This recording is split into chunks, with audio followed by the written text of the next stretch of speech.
Assalamualaikum warahmatullahi wabarakatuh. Selamat pagi, salam, Om Swastiastu, Namo Buddhaya, dan salam kebajikan bagi kita semua. Yang terhormat, Bapak Ibu Pimpinan Kementerian Perumahan dan Kawasan Permukiman, serta hadirin sekalian yang berbahagia. Terima kasih sudah meluangkan waktu untuk hadir dalam rapat koordinasi secara daring atau online pada hari ini, 12 September 2025. Tema kita adalah membangun ketahanan nasional melalui penyediaan rumah layak dan terjangkau. Seperti kita ketahui, rumah tidak hanya bangunan fisik. Rumah adalah basis kehidupan keluarga, tempat tumbuhnya generasi bangsa, dan salah satu faktor penentu stabilitas sosial. Oleh karena itu, ketika kita bicara mengenai rumah, sesungguhnya kita sedang berbicara mengenai ketahanan nasional.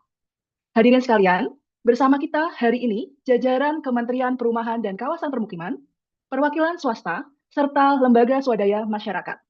Pertama-tama, marilah kita mulai dengan paparan awal dari perwakilan Sekretariat Jenderal Kementerian Perumahan dan Kawasan Permukiman, Ibu Kusnul Galista Asyuro, Sarjana Arsitek. Waktu dan tempat kami persilahkan. Baik, terima kasih Bu Desi. Bapak Ibu sekalian, kita semua tahu ya tantangan penyediaan perumahan di Indonesia ini masih sangat besar. Backlog perumahan sampai saat ini masih di atas 12 juta unit, sementara tiap tahun ada tambahan permintaan 700.000 hingga 800.000 rumah baru. Namun bagi kami di Kementerian PKP, perumahan bukan hanya soal angka backlog, tetapi perumahan adalah instrumen pembangunan manusia, penataan ruang, bahkan pertahanan negara. Jika masyarakat memiliki rumah yang layak, lingkungan yang tertata, dan infrastruktur dasar yang memadai, maka ketahanan sosial dan ekonomi akan ikut menguat. Itulah sebabnya kita butuh strategi kolaboratif antara pemerintah pusat, daerah, swasta, perbankan, dan juga yang paling penting masyarakat sipil. Hari ini kita akan mendengar pandangan dari masing-masing direktorat. Silakan bisa dimulai dari Dirjen Perumahan Perdesaan. Baik, terima kasih banyak pada moderator dan Ibu Husnul Ghaisa. Eh, di sini kalau kita bicara kondisi perumahan di desa memang masih banyak tantangan ya. Nggak sedikit warga yang tinggal di rumah sederhana yang dindingnya masih anyaman, yang nggak kedap air gitu. Jadi atapnya juga masih rembial, lantainya juga masih tanah dan belum ada akses sanitasi yang layak. Dan untuk program BSPS memang udah membantu sejumlah keluarga. Tapi kalau dibandingkan dengan kebutuhan yang di lapangan itu jumlahnya itu masih jauh dari cukup. Tapi kami percaya di mana ketahanan nasional itu justru mulainya itu dari desa. Kalau masyarakat desa punya rumah sehat yang nyaman, mereka juga akan lebih betah gitu tinggal di kampung halamannya gitu. Jadi mereka itu bisa lebih tetap produktif di pertanian atau usaha lokal tanpa harus pindah dari desa ke kota gitu. Dan di mana itu tuh penting untuk menjaga keseimbangan pembangunan antara desa dan kota. Ke depan kami juga ingin memperkuat model pembangunan berbasis komunitas. Jadi masyarakat itu bukan hanya menerima bantuan, tapi juga ikut terlibat langsung dalam membangun rumahnya mereka masing-masing gitu. Kami juga mendorong penggunaan material lokal supaya lebih murah sekaligus menggerakkan ekonomi di desa itu sendiri. Harapannya rumah yang dibangun bukan hanya lebih layak, tapi juga terasa lebih milik mereka sendiri gitu. Dan gotong royong di desa juga tetap hidup. Mungkin sekian dulu dari saya, bisa dilanjutkan. Baik, terima kasih Bu Selen sebagai perwakilan dari Dirjen Perumahan Perdesaan. Mungkin pemaparan selanjutnya akan dilanjutkan dari Dirjen Perumahan Perkotaan. Mungkin perwakilannya bisa memulai pemaparannya. Baik, terima kasih. Tepat sebelumnya tadi kita sudah mendengar pemaparan permasalahan di perumahan perdesaan, sedangkan di kota persoalannya berbeda. Harga tanahnya itu melonjak sehingga rumah layak itu semakin sulit dijangkau masyarakat berpenghasilan rendah. Padahal kota menjadi pusat dari ekonomi dan urbanisasi itu tidak bisa dihentikan. Untuk menjawab ini, kami mengembangkan rencana rumah susun sederhana sewa. Konsep hunian vertikal terintegrasi dengan transportasi publik dan mendorong kawasan mixed use agar biaya hidup tetap lebih efisien. Memang ada tantangannya, yaitu budaya masyarakat kita ini lebih memilih, rumah yang lebih lebih memilih dan lebih nyaman tinggal di rumah tapak. Karena itu kami berusaha untuk mendesain rusun dengan pendekatan sosial, ruang komunal, dan fasilitas dasar yang memadai supaya warga merasa betah. Kalau hunian vertikal ini berhasil, maka beban kota bisa lebih ringan dan masyarakat bisa tetap memiliki rumah yang layak. Mungkin sekian, saya kembalikan kepada, Mbak Ibu Husnul, silakan. Ya, baik. Terima kasih Bu Sintia atas pemaparannya dari Dirjen Perumahan Perkotaan. Mungkin pemaparan terakhir dari Dirjen Kawasan Permukiman, dipersilakan. Ya, baik. Terima kasih Ibu Sekjen. Sebelumnya saya ucapkan salam dulu kepada Bapak Ibu Dirjen yang hadir, izin moderator, dan juga Bapak Ibu hadirin sekalian. Untuk dari Dirjen Kawasan Permukiman, di sini saya ingin menekankan bahwa perumahan tidak bisa dipisahkan dari kawasan. Rumah tanpa infrastruktur dasar bukanlah rumah yang sehat. Ketahanan nasional akan rapuh jika kita hanya fokus pada unit rumah. Tetapi mengabaikan air bersih, drainase, jalan lingkungan, dan ruang terbuka kita punya banyak pelajaran dari kawasan kumuh. Jika tidak ditangani, masalah kesehatan, kriminalitas, dan kesenjangan sosial akan muncul. Karena itu, kami mendorong pendekatan integrated settlement development, yang artinya itu perumahan harus dibangun bersama-sama dengan sarana dan prasarana lingkungan. Memang butuh biaya yang lebih besar di awal, tapi Bapak Ibu, hasilnya jauh lebih kuat untuk membangun ketahanan nasional. Bayangkan, misalnya dari desa ataupun kota yang kecil, itu memiliki permukiman yang tertata, sehat, dan aman. Itu mungkin akan menjadi sebuah bentuk yang nyata dari ketahanan bangsa di tingkat akar sampai ke rumput-rumputnya. Ya, saya kembalikan ke Ibu Sekjen. Izin, terima kasih Ibu. Ya, terima kasih Pak Calvin. Mungkin itu ya pemaparan dari 3 dirjen yang ada di Kementerian PKP. Mungkin waktu dan tempatnya saya kembalikan lagi ke Bu Desi selaku moderator. Terima kasih atas perhatiannya. Baik, terima kasih Ibu Kusnul Galista Asyuro Sarjana Arsitek. Setelah mendengar pandangan dari masing-masing Direktorat Kementerian Perumahan dan Kawasan Permukiman, silahkan selanjutnya dari perwakilan swasta Ibu Carolina Dwi Nugraheni, Sarjana Arsitek. Waktu dan tempat kami persilahkan. Ya, terima kasih Bapak Ibu dari Kementerian PKP dan juga Bapak Ibu dari LSM dan tenaga ahli sudah memberikan kesempatan bagi kami pihak pengembang. Kalau dari sisi pengembang sebenarnya kami tertarik ya Bapak Ibu untuk masuk ke segmen rumah terjangkau ini. Tapi seringkali proses perizinannya tuh panjang ya. Harga tanah tuh juga sudah tinggi dan margin keuntungan itu sangat kecil. Namanya juga kami pengusaha ya, tentu tetap perlu profit ya Bapak Ibu sekalian. Akhirnya banyak pengembang yang lebih memilih membangun rumah menengah ke atas saja dengan profit yang lebih besar. Kalau pemerintah ingin swasta lebih terlibat, kami sebenarnya butuh kepastian hukum ya, Bapak Ibu sekalian, insentif fiskal dan penyederhanaan izin. Kami juga terbuka sebenarnya untuk bermitra dengan pemerintah membangun rusun atau pembangunan rumah subsidi. Asalkan ada skema pembagian risiko yang jelas. Bagi kami ketahanan nasional itu juga penting, karena tanpa stabilitas sosial, bisnis properti pun tidak akan berkembang. Sekian dari saya, Bapak Ibu. Terima kasih. Izin menambahkan dari sisi perbankan ya Bu. Untuk dari sisi perbankan sendiri, terus terang saja kami menghadapi dilema. Selama ini kami ingin menyalurkan kredit kepemilikan rumah untuk masyarakat berfungsi rendah, tapi syarat emisinya sering tidak tinggi. Misalnya banyak pekerja informal tidak memiliki slip gaji tetap. Nah, sedangkan untuk mendukung skema subsidi KPR sendiri yang sudah berjalan, kami harus mengharuskan adanya jaminan keberlanjutan seperti itu. Kalau setiap tahun bergantung pada APBN, saya rasa resikonya akan tinggi.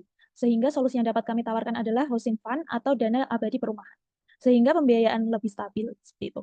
Selain itu, kami mendorong adanya digitalisasi data kependudukan dan pekerjaan agar proses verifikasi kredit lebih mudah. Dengan begitu, akses keuangan bagi masyarakat bawah kami rasa akan lebih terbuka. Sekian dari kami sisi perbankan, Bu. Baik, setelah mendengarkan pandangan dari perwakilan swasta, silahkan perwakilan dari Lembaga Swadaya Masyarakat, Ibu Cahyani Ramadan, Sarjana Teknik. Waktu dan tempat kami persilahkan.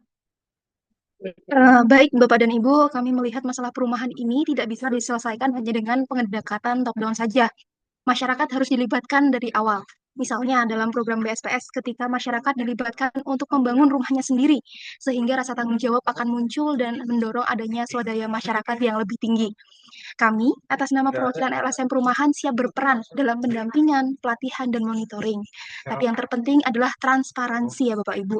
Publik ingin tahu berapa anggaran yang dialokasikan, siapa yang menerima, dan bagaimana kualitas pembangunan. Kalau hal ini terbuka, masyarakat akan lebih percaya dan mendukung penuh program-program Kementerian PKP. Sekian dari saya. Izin saya ingin menambahkan dari LSM Advokasi, bagi kami rumah ini merupakan hak asasi. Jangan sampai kebijakan perumahan hanya mengejar target angka tapi mengabaikan keadilannya. Banyak masyarakat adat, nelayan, buruh harian ini sulit sekali untuk mendapatkan akses rumah yang layak.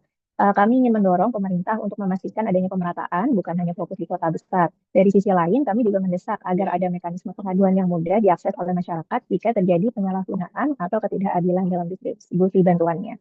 Itu yang saya bisa tambahkan. Terima kasih. Baik, setelah mendengar pandangan dari perwakilan Lembaga Swadaya Masyarakat, silahkan perwakilan dari staf ahli teknis, Bapak Cakra Salvadharma, Sarjana Teknik. Waktu dan tempat kami persilahkan. Baik, terima kasih kepada moderator Ibu Desi. Setelah yang tadi saya dengarkan, itu kalau kita bicara soal teknis, sebenarnya ada banyak inovasi yang bisa membantu menurunkan biaya. Misalnya, teknologi modular housing atau prefabricated construction yang bisa mempercepat pembangunan. Material lokal seperti bambu, bata ringan, atau panel pracetak juga bisa dioptimalkan. Tapi tentu butuh standarisasi supaya kualitas tetap sesuai SNI. Jangan sampai rumah cepat dibangun tapi tidak tahan lama. Kementerian perlu mendorong riset dan inovasi ini sambil menggandeng perguruan tinggi dan industri. Baik, setelah mendengarkan pandangan dari staf ahli teknis, selanjutnya kami persilahkan perwakilan dari staf ahli sosial, yaitu Ibu Cecil Novelia Sambul, Sarjana Teknik. Waktu dan tempat kami persilahkan. Baik, terima kasih Ibu Desi dan mohon izin Ibu Bapak Dirjen sekalian. Kalau tadi dari sisi teknis, sekarang saya bahas dari sisi sosial. Saya ingin menekankan bahwa rumah itu bukan cuma tempat untuk berteduh, tapi juga tempat keluarga belajar untuk hidup sehat. Jadi rumah itu bukan hanya soal dinding dan atapnya, tapi juga bagaimana penghuninya menjaga kebersihan, merawat rumah, dan hidup rukun dengan tetangga. Sering kita lihat juga banyak rumah bantuan itu cepat rusak, karena warganya itu masih banyak yang belum tahu atau bahkan tidak tahu cara merawatnya. Karena itu, menurut saya harus ada pendampingan, misalnya untuk penyuluhan sederhana tentang kebersihan, perawatan rumah, atau kegiatan gotong royong. Selain itu juga, kalau permukiman dibangun dengan semangat kebersamaan, biasanya warganya itu lebih peduli satu sama lain. Jadi, program pemberdayaan masyarakat itu perlu berjalan beriringan dengan pembangunan fisik. Karena kalau dua hal ini berjalan bersama, hasilnya akan lebih awet dan bermanfaat. Mungkin sekian dari saya, kembalikan kepada Ibu Desi. Baik, terima kasih Bapak, Ibu, dan hadirin sekalian. Sekarang kita lanjut untuk memasuki sesi diskusi. Silahkan jika ada yang ingin menanggapi. Saya ingin menanggapi, Ibu Moderator, izin. Baik, silahkan Ibu. Saya ingin menanggapi tadi Bapak Dirjen Kawasan Permukiman ya, Pak Calvin ya. Konsep berbasis kawasan itu bagus, Pak. Tapi bukankah itu memperlambat proses pembangunan ya? Karena kami sebagai pengembang itu sering dituntut cepat oleh pasar. Gimana, Pak? Baik, mungkin Bapak Calvin bisa langsung menjawab. Oh iya, terima kasih Ibu Moderator. Izin menjawab ya Mbak Carolina Dwi dari pengembang ya. Ya, memang ada di tantangan waktunya memang. Tapi kalau emang cuma cepat tanpa perencanaan ya memang bisa jangka panjang itu bisa buruk. Jadinya ya itu kita harus melakukan dengan semua perencanaan yang ada dengan kolaborasi. Jadi pengembang itu bisa masuk sejak awal untuk merencanakan kawasan sehingga pembangunannya itu bisa efisien sekaligus bisa lebih terintegrasi kayak gitu, Ibu. Ya, moderator izin. Baik, terima kasih Bapak Calvin. Mungkin selanjutnya ada yang ingin menanggapi kembali. Izin, saya ingin bertanya Baik. kepada perwakilan dari Dirjen Perumahan Perkotaan. Di sini saya ingin menanyakan terkait rumah susun. Yang mana rusun ini kan memang menjadi solusi terhadap keterbatasan lahan, tapi banyak kasus rusun yang ditinggalkan warganya. Ini bagaimana nih pemerintah mengantisipasi terhadap hal ini? Terima kasih. Terima kasih Ibu Cikita atas pertanyaannya dari perwakilan LSM. Izin jawab, betul kami akui ada rusun-rusun yang kurang dimanfaatkan. Itu mungkin karena desainnya kurang sesuai dengan budaya masyarakat yang saat ini. Kedepannya, kami akan melibatkan sosiolog dan antropolog dalam perencanaan. Jadi tidak hanya aspek teknis, tapi juga aspek sosial akan diperhatikan. Misalnya, menambah ruang komunal dan fasilitas usaha kecil di lantai dasar. Tentu itu akan menarik minat masyarakat karena adanya peningkatan fasilitas tempat tinggal yang nantinya akan meningkatkan kualitas hidup masyarakat juga. Mungkin sekian, saya kembalikan lagi kepada moderator, silakan. Baik, terima kasih. Mungkin ada lagi yang akan menanggapi. Izin Ibu. Ya, baik, silakan. Ingin bertanya. Mohon izin Ibu Silakan, bertanya Ibu. kepada perwakilan dari Sekretariat Jenderal ya, Ibu Kusno ya. Izin bertanya Bu, kami dari Perbankan mau bertanya bagaimana memastikan keberlanjutan subsidi perumahan jika kondisi fiskal negara ini mempunyai. Karena melihat kondisi saat ini kan negara juga lagi kira-kira fiskalnya bakal menurun seperti itu. Bu Moderator izin. Baik, terima Silakan, Ibu. kasih.